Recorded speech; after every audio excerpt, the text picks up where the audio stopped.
एक कहानी सुनाने जा रहे हैं जिसका शीर्षक है मुकुट की छाया। यह कहानी एक मुगल हरम की कथा है। सुनिए। आगरा के किले में सूरज ढल चुका था।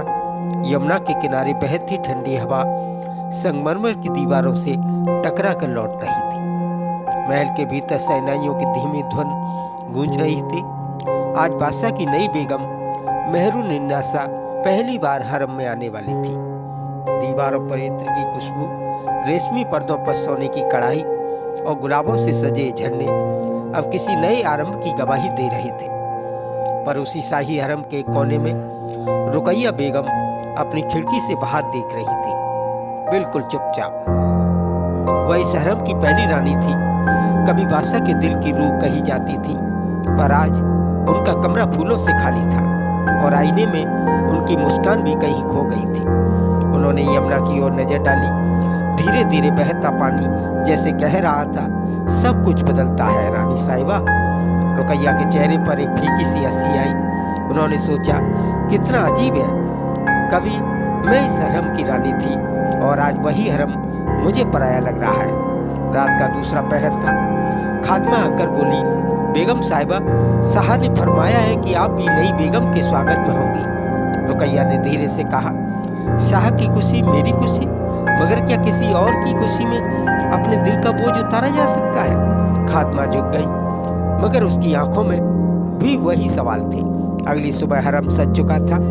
मेहरुन्निसा की पालकी के भीतर आई। वह रेशम में लिपटी नजरें झुकाए धीरे धीरे बढ़ रही थी। बादशाह ने खुद दरवाजे पर आकर कहा, हरम में आपका स्वागत है, मेरी रूह की ताकत। यह सुनकर रुकैया के कानों में वही शब्द गूंजे, मेरी रूह की रानी। वो शब्द जो कभी उन्हीं के लिए कहे गए थे। उनकी पलकों में नमी आई, मगर चेहरे पर मुस्कान रही। रुकैया आगे बढ़ी। उन्होंने नई बेगम का हाथ थामा और कहा, हरम में 100 दरवाजे हैं, पर एक ही रास्ता है, धैर्य का। मेहरुन्निसा झुकी, पर उनके हाथ कांप रहे थे। शायद उन्हें भी पता था कि सोने के पिंजरे में हर मोती की चमक हमेशा नहीं रहती। रात हुई। महल के झूमरों से रोशनी जल रही थी। बादशाह और मेहरुन्निसा शाही बाग में टहल रहे थे और रुकैया अपने कमरे में अकेली बैठी थी। सामने बादशाह का एक पुराना खत रखा था, जिसमें लिखा था, तुम मेरी रूह की रानी हो, बाकी सब दुनिया। उन्होंने उस खत पर हाथ फेरा, मोमबत्ती बुझा दी। कमरे में अंधेरा छा गया, शायद इसलिए कि अब उन्हें उजाले से डर लगने लगा था। अगले दिन दरबार लगा। रुकैया भी आई। सिर पर नक्काशीदार मुकुट, बदन पर मखमली पोशाक और चेहरा शांत, जैसे कुछ भी नहीं बदला।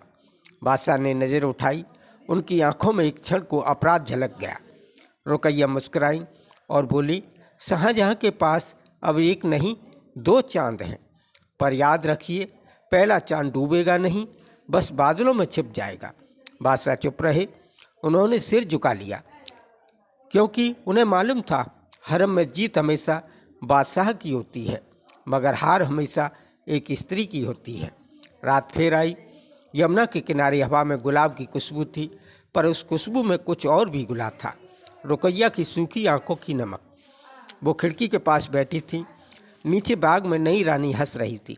रुकैया ने आसमान की ओर देखा और कहा, हे खुदा, तूने मुझे मुकुट दिया था, पर मैं छाया बन गई। शायद हर मुकुट की अपनी छाया होती है और मैं बस उसी छाया में जी रही हूँ।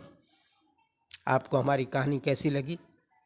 आप लोग कमेंट्स करके अवश्य बताएं। यह कहानी मुगल वैभव के भीतर स्त्री की मौन त्रासदी को दर्शाती है, जहाँ रानी होना सौभाग्य नहीं बल्कि एक बोझ था, जहाँ प्रेम के नाम पर अधिकार था और अधिकार के नाम पर अकेलापन।